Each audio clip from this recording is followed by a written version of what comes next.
gonna focus on the video if you have 3 babies. They gonna be quiet? Okay. They're asleep. Oh, good, they're asleep. Wonderful. So, good morning. Welcome to Mornings with Me, my vlog.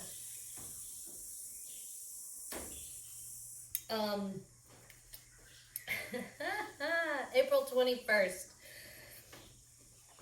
At first I was like, I didn't really know what to say about today. Yesterday was really crazy. The reality was that to upload that last video, I gotta go into town and I only have a motorcycle. And it was raining. It's been raining a lot for April. A lot. And I'm like, whoa. You gotta get ready for this water. Because it floods here. At least once a year. But with the rain that's coming in, I think it's gonna be more than once a year now. But anyway, it's raining and I'm like, how devoted are you to this YouTube channel? So I was like, I really felt my warrior Martian side, and I put a trash bag over me, cut holes in for my head and my arms, and got a babysitter for Sophie. And I took off in the rain on the motorcycle, down the dirt roads, in the jungle. And like, I mentioned a lot about the progress in Nosara and how thinking about doing the vlog about this. But, I mean, it's just like living on the outskirts of town, right? You live on the edge, you're going to see the growth more. If you live in the center of city, everything's already built, so it's just there and you just deal with it. But on the edge, you're seeing I'm witnessing the trees being cut down. So it's a little different perspective, but I still, when I'm on the motorcycle and when I go into town, I still look around and realize that that the majority of the way is, dirt road, and that most of it is jungle and farmland still. I mean, a lot of houses are coming up, but, I mean, it's like there's a new house on the road every single time I go into town. I'm like, whoa, that's a house. Whoa, that's new, But, yeah, so I got there and everything went well. The upload went really quickly, so I was able to do that and then come back. And then on the way back, I knew I hit this pothole and I knew I popped the tire. I was like, motherfucker. So I popped the tire. But it wasn't raining then. And so, yeah, I mean, yesterday was difficult. So, and then my dream last night was again, the same person I dreamt about the other night, but like a little bit more intimate. And I mean, I love these dreams, but it's like usually I wake up and I'm like, yes, and I'm happy to wake up. I'm like, yes, I'm in the jungle and here I am. And I don't have sensual dreams very often, and they're usually not like, I mean, it's not like porn style. We're talking just like loving and sensual closeness to somebody, right?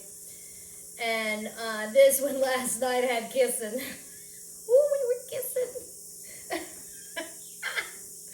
But anyway, they're really powerful dreams. They are, and I wake up and I'm like, no, I just want more. I just want some more. No. Just a little bit longer. And so, as sweet as those dreams are, they kind of make my day like, well, fuck. Here I am.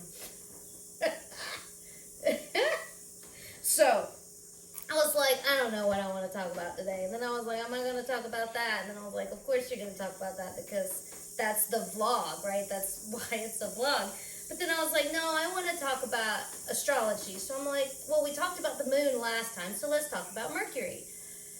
And then I was like, yeah. So during MTVs, I was focusing on Mercury. And whenever I feel Mercury, there's 2 things that happened, or of my childhood that are very strong in me with Mercury. One is the metal. I remember being sick one time, and this is like before 10, because we were in the first house. Like, that's how I know it was. I was little, because I was in that first bathroom that was split by the tubs. Anyway, it's in the first journal, #MysticEve. And I guess I bit the thermometer, and the mercury, I'm sure it went in my mouth and then bounced. And I just remembered that the metal turned into little bitty balls and beads and bounced all over the floor, and I was electrified, right? And I always think of that when I think of Mercury, because it was Mercury, the metal. And then as I have learned about Mercury and how it's the messenger, my first childlike memory of a messenger is this, the idea of the Pony Express. Like, the second I heard of that, I was like, holy shit. Cowboys or cowgirls on horses running as fast as they can to get a letter from family member to family member that could possibly save the world. I'm like, yes, sign me up all day long. I loved any story or any visual art of the Pony Express, like ripping through the field, right? Going as fast as he can. And I mean, that's Mercury. That's the messenger. Mercury is the first planet that receives the light of the sun, and receiving downloads, Thoth is connected with Mercury. Anyway, that's who we talk to, right? So I'm like, all right, where is he today? Where are you, by the way? So of course I gotta look on the internet, because I mean, I'm not like, that's what we have available to us now. Dude, I have had dreams though of being in an ancient astrologer's area. Planetarium, dude. Like, anyway. So where is Mercury? Well, Mercury's in Taurus right now. I was like, Taurus? Yesterday I was doing some birth charts for a friend of mine, and there was a square with her Venus, with her Chiron, or anyway, Chiron came up.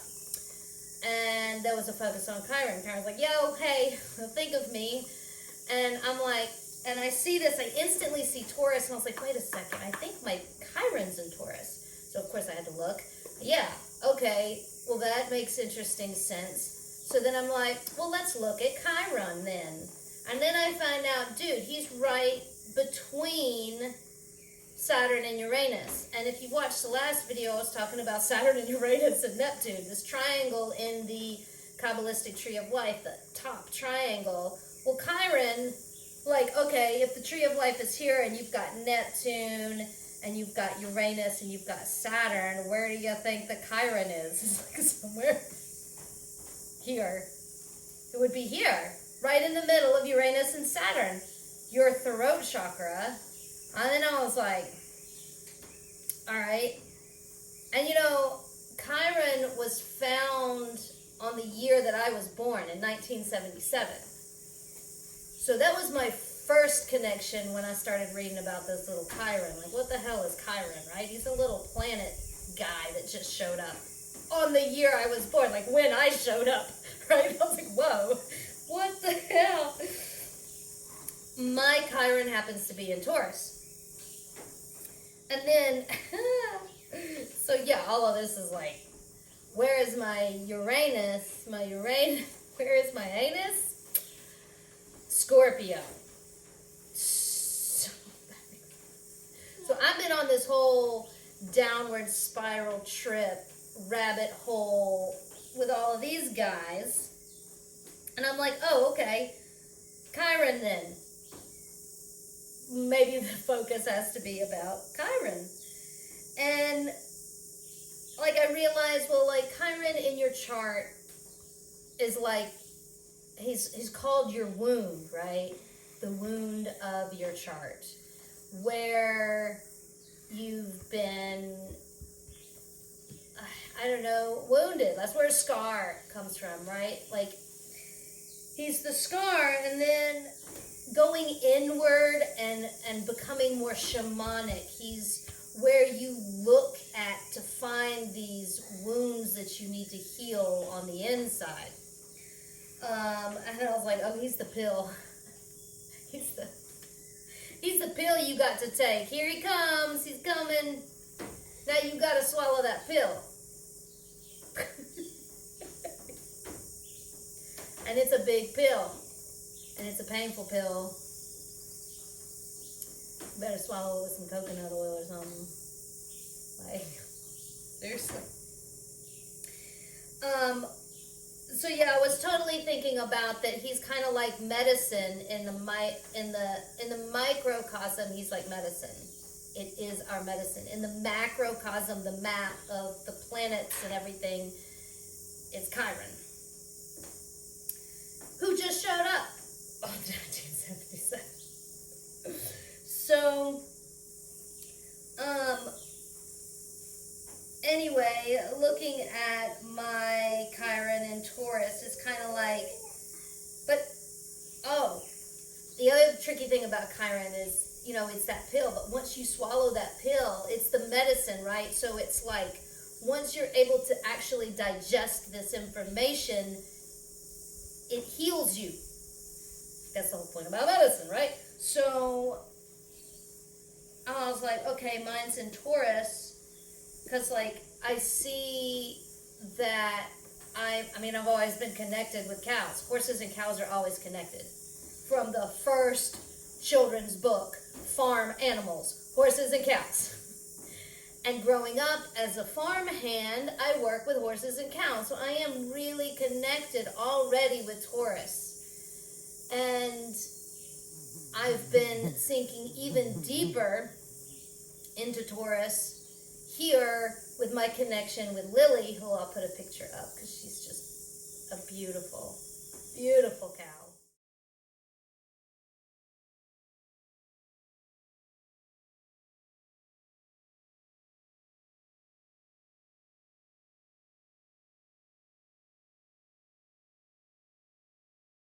And I just love her to death. And she lets me rub her cheeks, rub her eyes, scratch her ears, and scratch around her horns. So, like, yeah.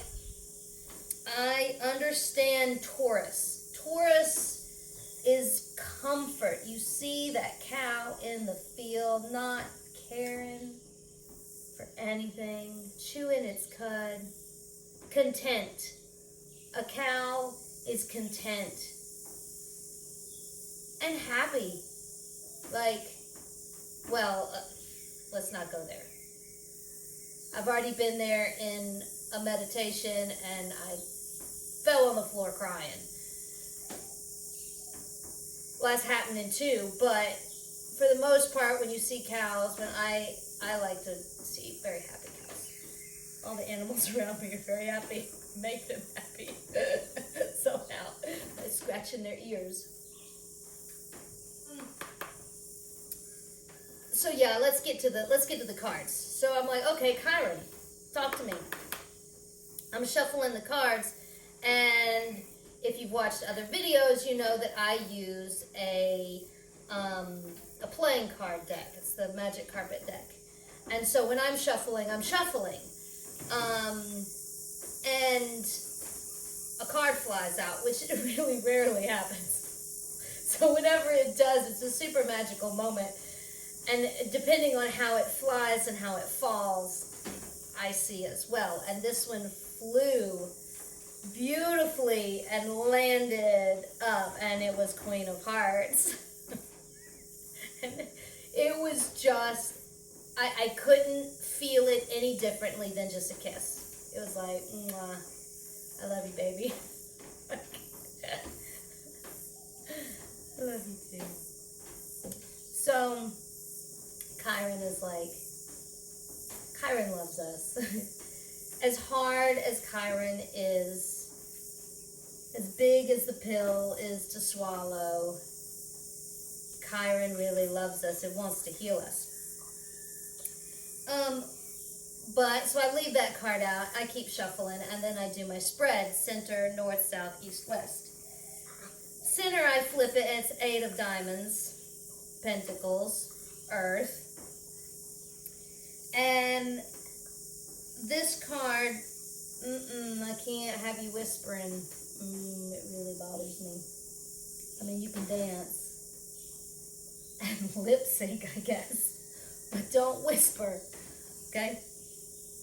So this 8 of Pentacles, 8 is motion, okay? This is the first thing I think of with 8. I see the number 8 and it's moving. It's just always moving. 8 is the infinity sign. To me, I see movement. I see balance, of course. 4 and 4, my favorite number. And the diamond, which is on my deck, but the pentacle is the earth, right, that grounds that number. And if you read into this, it's a very much of a paying attention to detail and focus. It's a card that want to focus on something, and to me, it's always like that motion of 8, confined, and then focused, right? It turns into a laser, and all that movement's all over you. Push it together, push it together, push it together, and Earth focuses it. And I was like, well, yeah, focal point. That makes perfect sense. We were just talking about how Chiron is the scar, right? It is in your birth chart where you should look to figure out where you're wounded the most, where your scars are, where your hidden talents are, if you can take the medicine. What kind of medicine do you need? That's Chiron. What kind of medicine do you need? So let's see what's in the north. And I flip it, I'm like 3 of diamonds. Another pentacle, diamond, another earth. I'm like, wow, all right. And this is in the north, like what you're thinking about, what is in the air. And the 3 of Pentacles is like, 3 is the sacred trinity. It's the triangle. 3 is Saturn. It makes the triangle. 3 with Earth, it's like teamwork and working together and community. And I'm like, of course, Saturn is the catcher, the incubator. Where can you heal? Through communities and friendship and teamwork and working together and having these places that we can heal. So yeah, maybe I should talk about this, like orientation. Let's talk about your Chiron. That's a good idea. I gotta do some. It's calling me to do some a little different. So, okay, keeping community in mind. South, what's in the south? 6 of diamonds. And I was like, what? Look at all these diamonds. And for me, this is where I start thinking about diamonds. I get 3 diamonds in a row. And I've always had, it's a diamond. Everybody has a relationship with diamonds, okay? And I love all of the history and even the blood diamond history, right? It's crazy. But how a diamond is actually formed and that our earth makes these